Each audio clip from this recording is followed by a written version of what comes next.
Good afternoon, and welcome back to A Glimpse of the Feminine. It's been a couple weeks since I've recorded. Boy, having a job again was just threw me for a loop as far as being able to schedule and getting everything done that I needed to get done, working with middle schoolers. By the end of the school day, I was about brain dead. And I thought, well, I'll get used to it. And talking with the other staff, they were like, no, this is just the way it is.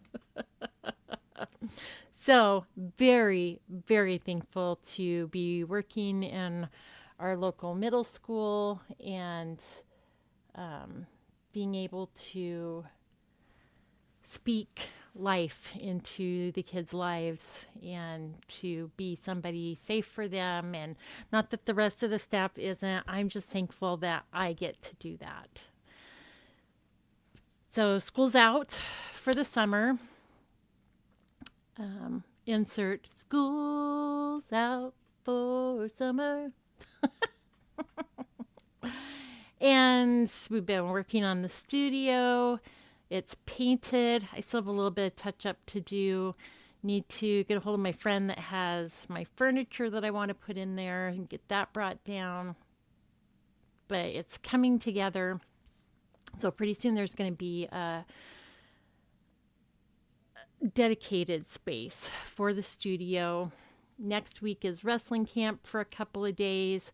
I am really hoping I can keep my shit together well enough that I can get next week's episode recorded so that even though I'm going to be gone for a couple days, things will still get released like they're supposed to. Just a reminder, we are releasing on Fridays now, so I hope that doesn't mess up your schedule too much. And then I'm just busy with Ren Fair stuff, which is so much fun. If you have a chance to participate in some way, whether it's just going or whether it's being cast or whatever with a Ren Fair, lots and lots of fun. Lots of educational opportunities, and I'm just really excited to be able to be part of a Ren Fair this year. So Proverbs 24:23 says, above all else, guard your heart, for everything you do flows from it. And today I want to talk about something that I heard said recently, and the speaker was speaking of Christians. She said, we have trained people to be reactive instead of responsive. Let me say that again.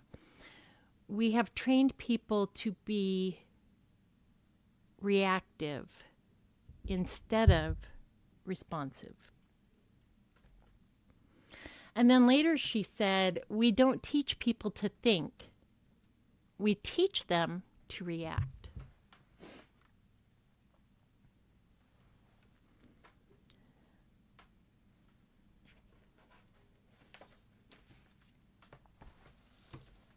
I'm sorry. I'm like, oh, I should actually say her name. And I was in the wrong part of the notebook. I apologize. This is what happens when I don't do something for a few weeks. I lose my grip and forget how to do what I do. Her name was Brooke Keels. And she was speaking at the Exiles conference put on by Preston Sprinkle. So we don't teach people to think. We teach them to react. Now, besides these two quotes, today's topic was also prompted by this interaction of a coach from a Christian school and a 17-year-old umpire. The game was a Little League game, and the kids were in the 12 to 11-year-old range. Now, it is hard to hear the coach in this interaction, and I apologize for that. Somebody was obviously at the game recording it, and the video ended up going viral. I mean, like major news outlets picked it up. I'm really impressed with the 17-year-old umpire. He was very level-headed. He didn't respond in an escalating way to the coach. But even though the coach is hard to hear, really almost unintelligible to hear, I just wanted to play this clip for you. I've umped a lot of games here, lots of walk-up songs, and I have not heard a single inappropriate word, nothing come out of this. Okay, Coach, you're either going back to the dugout or your team's forfeiting. That's your choice. And you're way worse than the music. The music will happen. That's their choice. That's not me. No, I don't have an ump coordinator to call over music. I can call a cop and see if they care about the music, about little kids' ears, because there's not been a single inappropriate thing come out of that speaker. Now you either go back to your dugout or you go to your car because you're interrupting the game. Okay, Get him out of here! Shut up. Sit down now. They're not yelling at you. You're obstructing their game. These boys want to play. Do you guys want to play baseball, or do you want to have this coach complain to me about the music? Baseball. Okay, then go to your dugout or go to your car. I'm giving you your choice. Okay, go to your car then. Listen, you're going. Bye. Get out of here, please. All right, let's go, boys.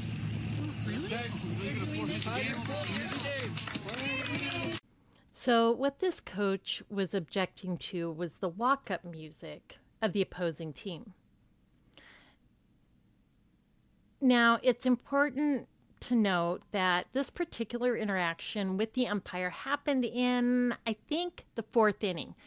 What I read said third or fourth. There wasn't a solid this was when, but I think it was the fourth inning.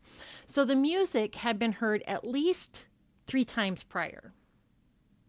Now, for those unfamiliar with baseball walk-up music, it's usually a 10 to 30 second clip of a song that the player or the coach chooses. And it's usually, something that's like, that basically throws a little bit of shade or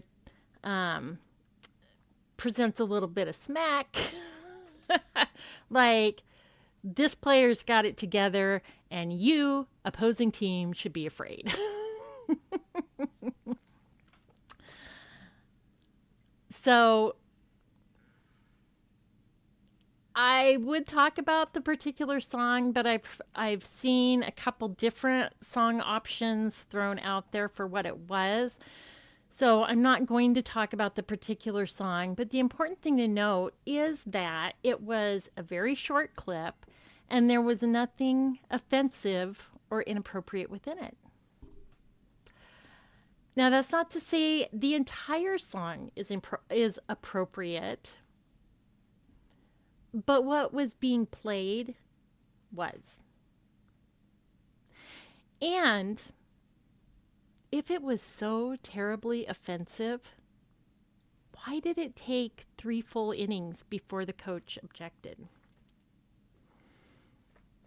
Was the coach thinking this through, or was he just reacting?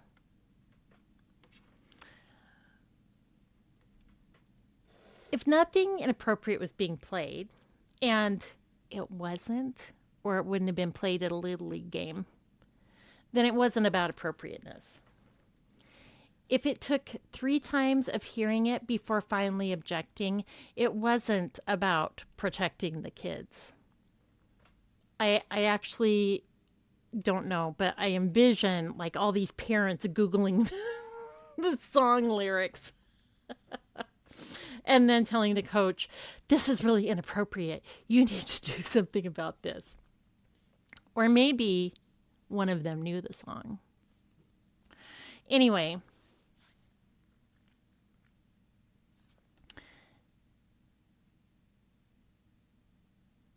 if it was about actually protecting the kids, he would have objected the first time it was played. And he could have called a timeout to discuss the concerns with the other coach, if this was about what the kids were being exposed to. But I don't think it was. Christians are conditioned, they're taught to react and not think things through. And this was evidenced by the coach's unwillingness to listen to the umpire and to take it up with the opposing coach after the game was over, which is what the umpire suggested. Take it up later.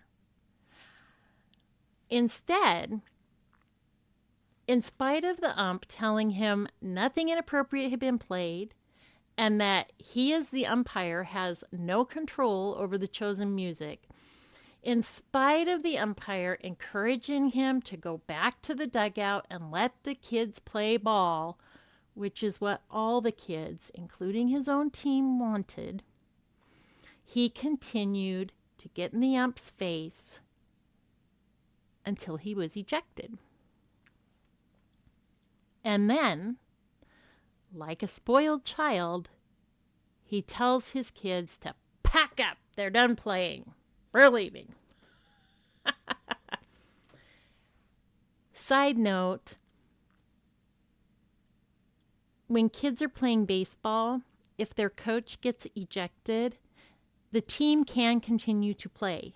They just need an adult in the dugout. So any of the other parents could have stepped in and let the kids play ball. He did not, by him being ejected, that did not forfeit the game.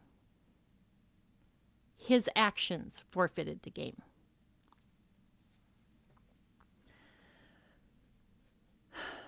So where's the thoughtfulness?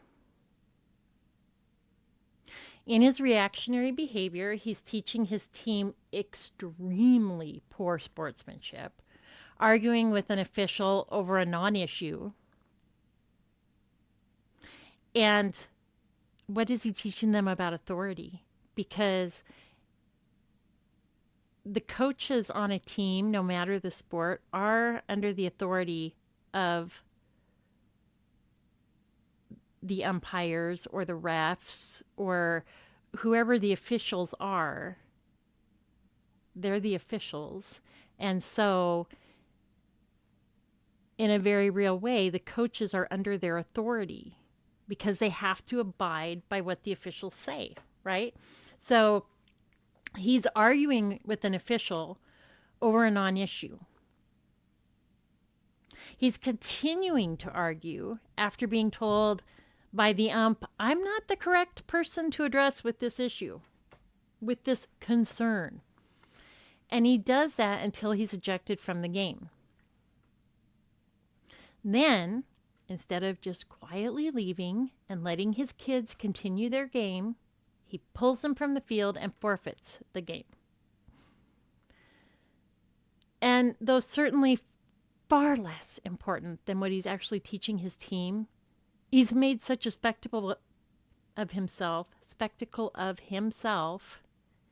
He's part of a viral video. Though let's be clear, it's not gone viral because of him. It's gone viral because of how well the teenage umpire handled himself in the face of belligerent absurdity. He doesn't look like a concerned coach. He looks like a self-righteous ass trying to show everyone at the game how holy and righteous he is.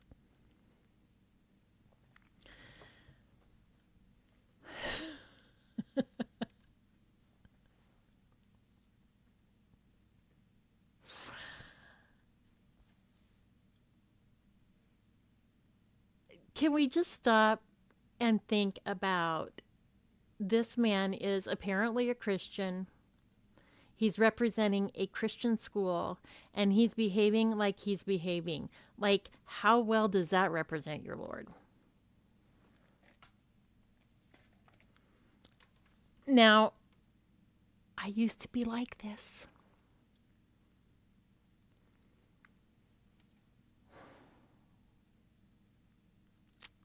I used to be like this. I had a set of convictions, and I was extremely rigid in how I saw the world.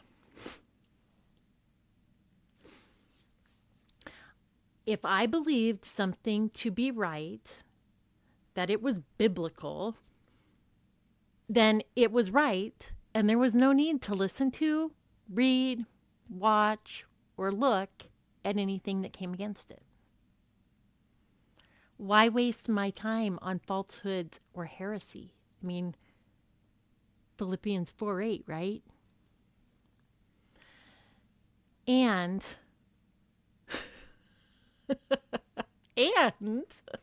I thought I was a critical thinker. But I didn't think about any of it. I just believed and reacted. But slowly, my thinking began to change. And I don't really know what was the impetus other than Holy Spirit, to be quite honest.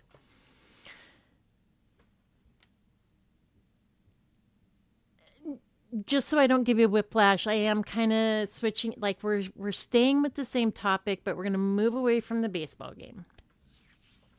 So in 2010, Disney released their animated version of Rapunzel. Tangled.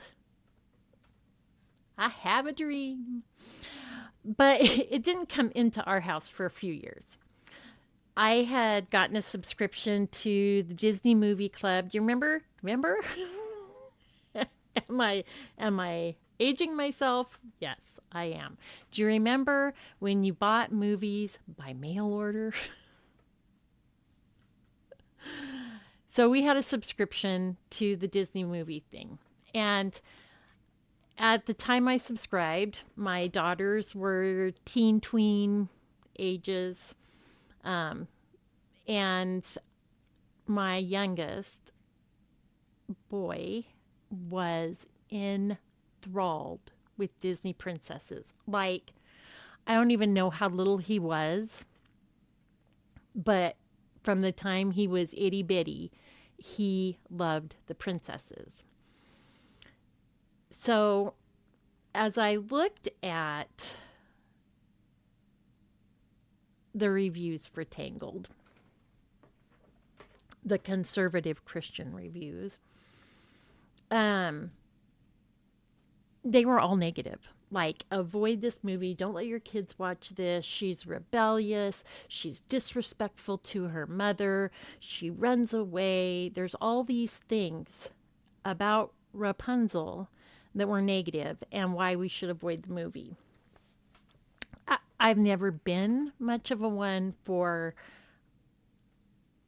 boycotting or any of that kind of stuff. So, like, I read it, but I didn't put a lot of stock. Like I trusted the people who wrote them, but I was like, it's Rapunzel and it's Disney. So we got it. Sat down and watched it. And you know what I saw? I saw a girl who had been kidnapped as a baby and was raised by her kidnapper. So, yes, she was disrespectful to her mother, but her mother wasn't her mother. Her mother was her kidnapper. Her mother, that she was disrespectful to, her kidnapper, was horrible. Like, she didn't love her. She only loved what she could get from Rapunzel. She loved that she could sing while brushing her hair, and the magic of the hair would keep her continuously young.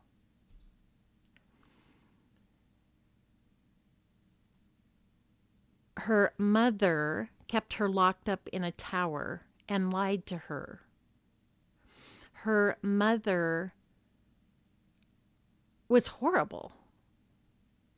The things she said to Rapunzel were horrible. And then she would laugh it off and tell her how much she loved her. Her mother would gaslight her. And I was horrified. Like, where was all that in the conservative reviews of Rapunzel? Of Tangled? Where was it? That was all ignored. All the reviews were focused on was Rapunzel and her behavior, but totally ignored the whole circumstance of her life.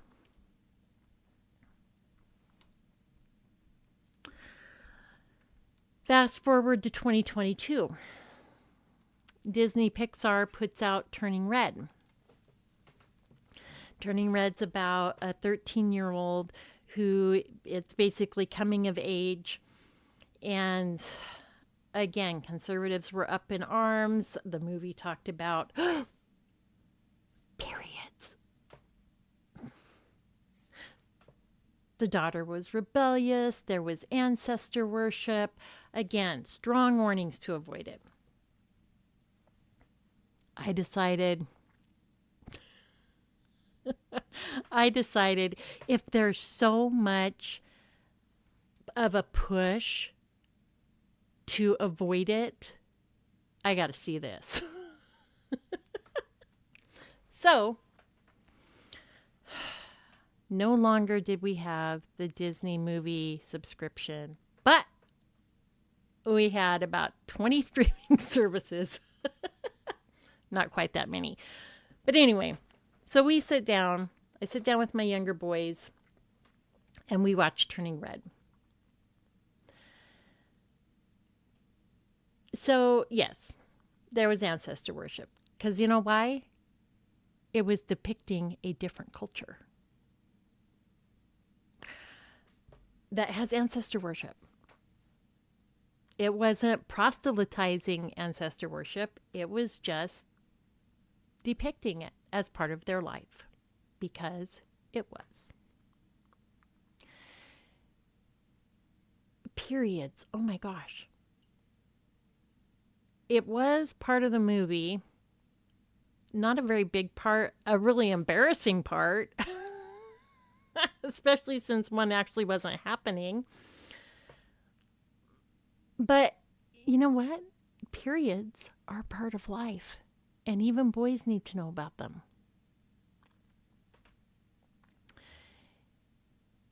It showed a mother who loved her daughter very much, but was absolutely oblivious to who she was, and who more than once, in huge ways, publicly humiliated her daughter. Was the daughter rebellious? Yes. She's 13 years old. How many 13-year-olds do you know that don't act out in some sort of rebellious way?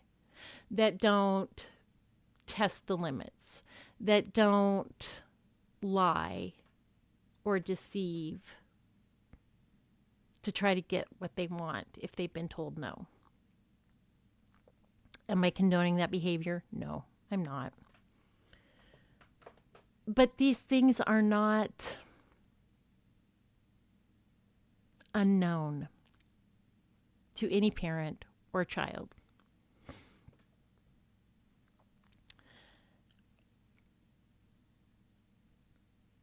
There's also resolution. There's recognition of wrongdoing. There is apologies. There's reconciliation. And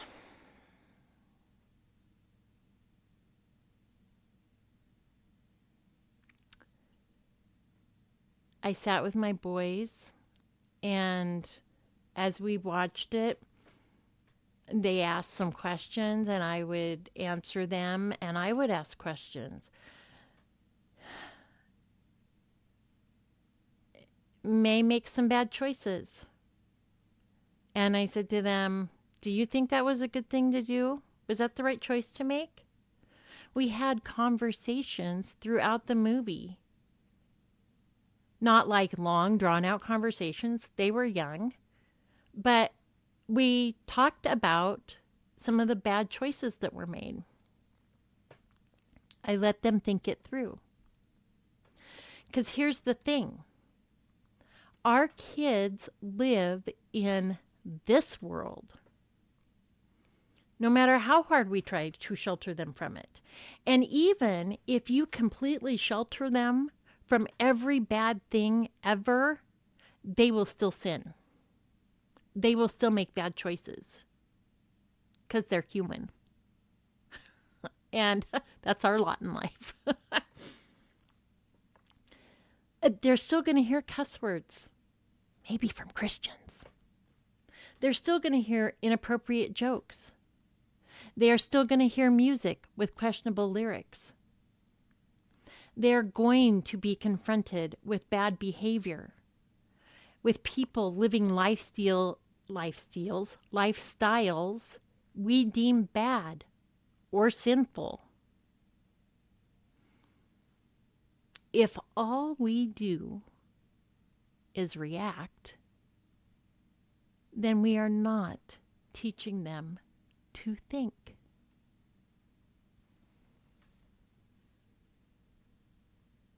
And it is so important that we teach our kids to think critically. People who just react can be led in any direction that is presented as righteous or holy because they aren't thinking. If we don't teach them to think but just react, that doesn't mean they won't be attracted by any of the things I mentioned above. But if we don't teach them to think through things, if we don't teach them to critically assess jokes and decisions and language, etc., what we're actually setting them up for is not righteous living. We are setting them up for shame. They will be attracted. They will choose to do some of those things. But they will believe it wrong on some level. And they will likely hide it and feel deep shame. Or they will flaunt it. They will throw it in the face of their authority that they had growing up. But deep down, they will still be filled with shame.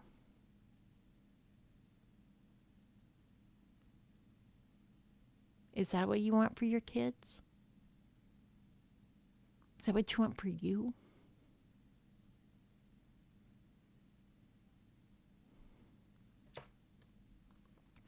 Romans 12:2 tells us, "Do not conform to the pattern of this world, but be transformed by the renewing of your mind. Then you will be able to test and approve what God's will is, his good, pleasing, and perfect will." Do not conform. Be transformed by the renewing of your mind. Test and approve. All of that implies thought. Are you thinking? All too often, we look at that verse and assume the pattern of this world that we are not to conform to is out there. But if we were honest with ourselves, the pattern of this world we should not conform to is the culture within the church. Reactionary, judgmental, hateful, obstinate, belligerent, prideful.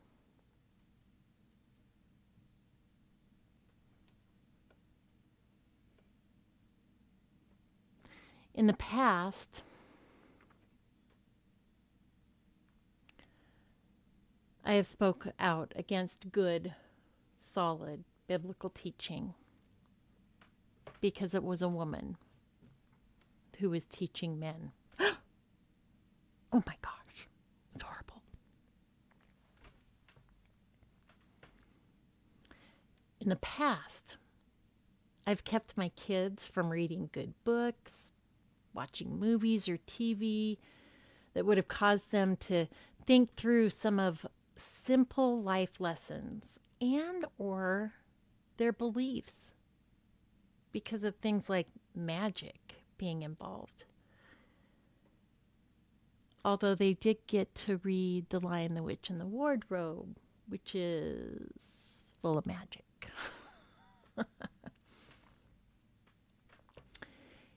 In the past, I didn't always show my kids how to be kind and to love someone who lived a different lifestyle because it was sinful. And guess what? We all live sinful lives.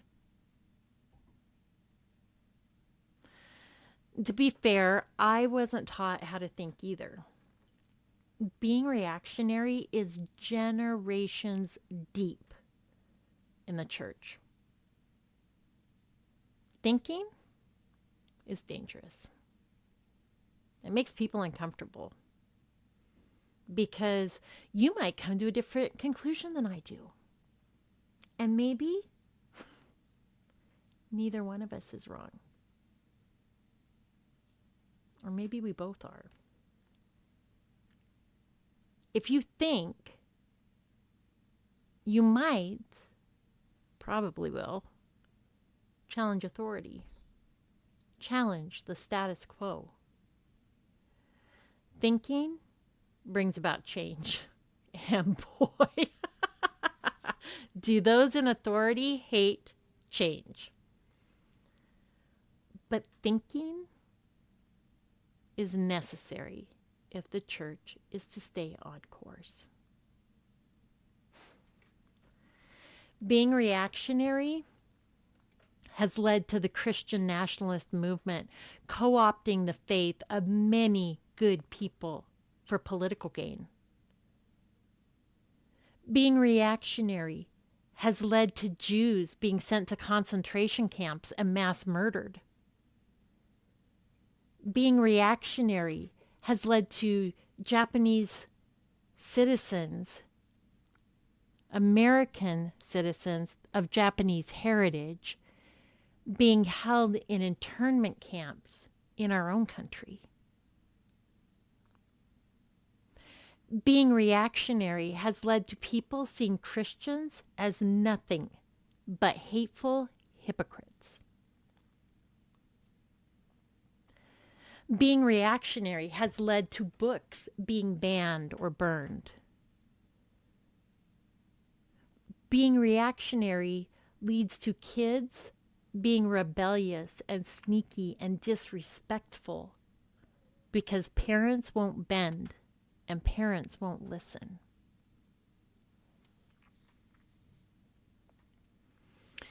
Being reactionary leads to isolation and hardships because we know that we can't share what's going on in our lives with our church family because we'll be met with judgment rather than love and support.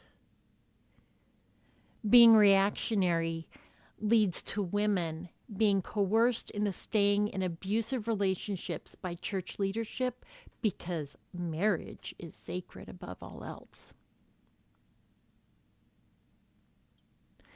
Being reactionary leads to a little league team being forced to forfeit a game over their coach being ejected by the ump.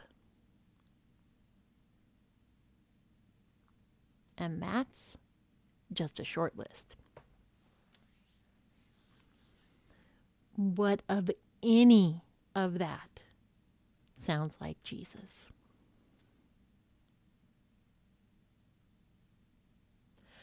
I find myself wondering if the real objection to turning red wasn't the daughter's behavior, but the recognition of self in the mother, and conservative parents knowing their kids would see it too.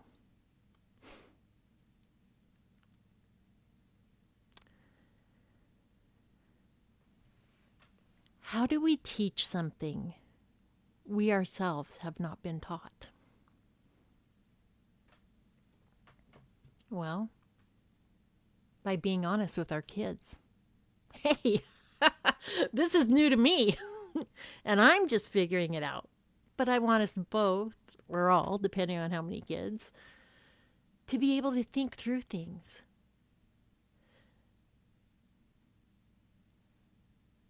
So read books with controversial themes.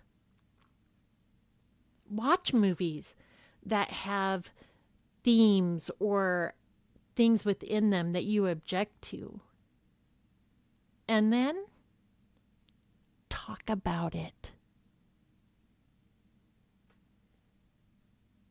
What do you think about that?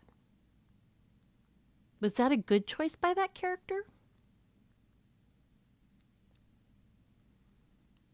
What would you have done differently? And don't just talk about the negative. Talk about the positive as well. Don't lecture. Ask questions. Let them talk. Let them work things out. Direct them by questioning.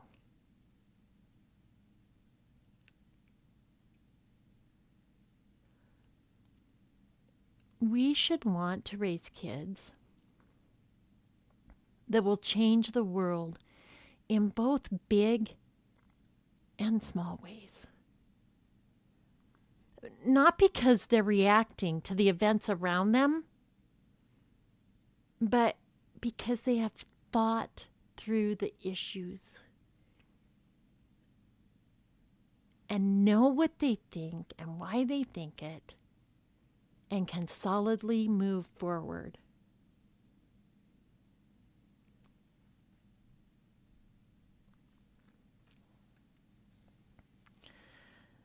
Finally, brothers, whatever is true, whatever is honorable, whatever is just, whatever is pure, whatever is lovely, whatever is commendable, if there is any excellence, if there is anything worthy of praise, think about these things. Philippians 4:8. Until next time, take care.